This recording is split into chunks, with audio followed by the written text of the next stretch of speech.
So then let's consider first of all, what is a mind in the grip of vicious circles?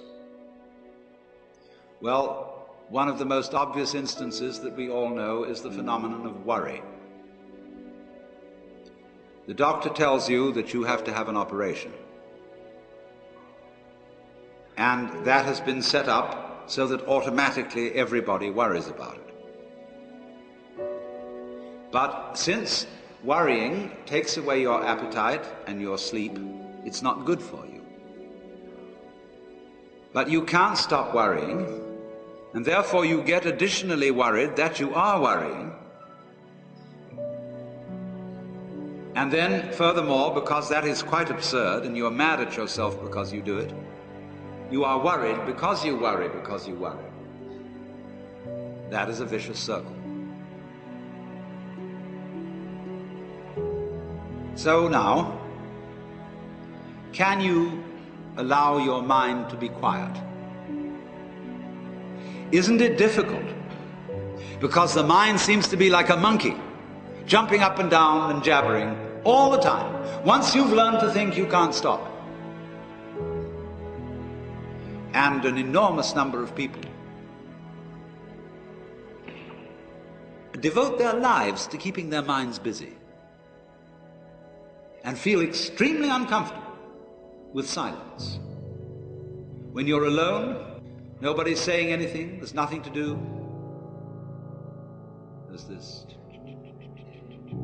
worry, this lack of distraction. I'm left alone with myself, and I want to get away from myself. I'm always wanting to get away from myself. That's why I go to the movies, that's why I read mystery stories, that's why I go after girls, or anything that you do, or get drunk, or whatever. I don't want to be with myself. I feel queer. So, well, why do you want to run away from yourself? What's so bad about it? Why do you want to forget this? Why do you want to become yourself? Because you are addicted to thoughts. This is a drug, a real dangerous one. Compulsive thinking, going on and on and on and on and on all the time. It's a habit. So there's a difficulty about stopping that activity. And you really have to stop it if you want to be sane. Because if I talk all the time, I don't hear what anyone else has to say.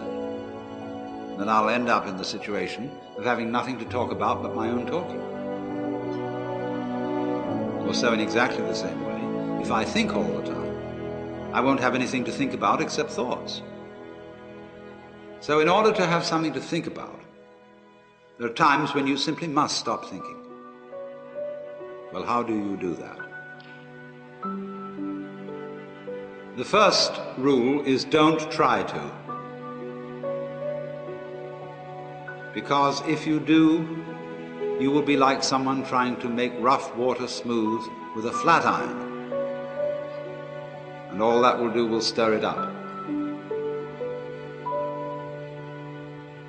So in the same way as a muddy, turbulent pool quiets itself when left alone, you have to know how to leave your mind alone. It will quiet itself.